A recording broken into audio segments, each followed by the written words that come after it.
Hi everyone. I was just listening to the Inspired Dex first podcast. I will post the link below if you have no idea what I'm on about. And if you don't have a clue what I'm on about, click the link and have a look because it is awesome. So good. Anyway, yeah, so I was listening to her first podcast and it really got me thinking on a personal level for myself. And I was thinking a lot about my past and... Sorry, that's Faith. Because apparently... Faith? She's neighbourhood watch. Yeah, so I was thinking a lot about my past and what's made me who I am and how I am in... relationships. And I think when you say relationships, people automatically assume like romantic relationships and partnerships. Relationship covers everything. It covers friendships, a relationship between a parent and a child, romantic relationships, etc. So kind of covering a huge field here. But yeah, so it got me thinking about things that have happened in my past that have created me to react the way I do in certain situations, and it's something I'm more and more aware of the older that I get. And I think it's important to be aware of these things, and it's important to recognise how you react to something and then go, okay, why do I react like this? What is the reason behind this? Is it even necessary? So yeah, and it got me thinking about the fact, because she was saying in this podcast about never having really fully given herself to a relationship after a certain point in her life. And I thought about it and I thought, you know, if I'm being 100% honest with myself and who I am, I've improved a lot and I have given more of myself in relationships.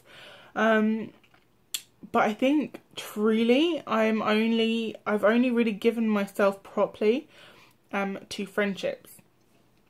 Like some of my best friends, they know everything about me, the mad funny moments and the sad moments, and they really truly know me, and I'm not afraid to be myself. I'm not afraid to get pissed off and have a go at them if, you know, if it's something that I find is unacceptable, or vice versa, you know, they'll do the same. But reflecting, I realised in relationships, I don't do that. Again, I'm a lot better than I was, and in my most recent relationship that is obviously no longer, I was a lot more myself and I started to own myself more, but I still wasn't fully myself, and I would, you know, hold back on saying, well, hold on a minute, this is a bit out of order, or and when I feel uncomfortable about things, it's something that I was still struggling to say or do or whatever, because I have this inbuilt fear that I'm working on of rejection for who I am as a person. And so I very much try and be like joyful, or I don't not get sad. I do show sadness, but I don't show often sort of frustration or real true deep emotion about a situation. That's something that I very much kind of shut down, because I felt that it's and even like my core essence of who I am, I often in a intimate, in a romantic relationship, wouldn't show for that fear of rejection and sort of abandonment, which I've come a long way with. Don't get me wrong, I've come a really long way with, but it was really interesting listening to this podcast and going, okay, so I've come a long way, but actually I still haven't fully given 100% of who I am as a human being, as an essence, as a soul, to another person. And a relationship is never gonna be sustained if you don't do that. If you don't give 100% of who you are and love 100% who you are, you cannot expect someone else to, and you equally can't love them 100% for who they are, because you're not being honest. And if you're being honest with yourself and with each other, that's when you're going to have a really strong foundation, and that's what's important.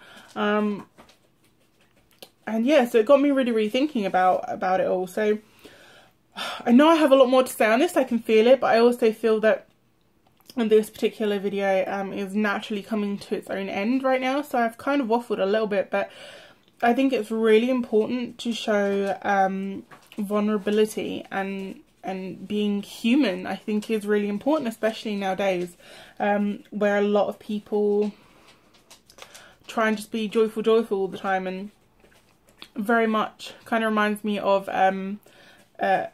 the film Inside Out, where you've got all the little emotions and they're kind of shown as like real, which of course they are, but you know what I mean.